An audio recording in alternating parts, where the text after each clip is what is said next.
జానపదం కొత్త ఆట నేర్చిందా పాపలాంటి లేత పదం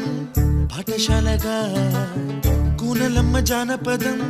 పల్లె దాటి వచ్చిందా చవళిల జానతనం పాట చూపగా కుంచెలో దాగే చిత్రాలు ఎదురొచ్చేలా అంతటా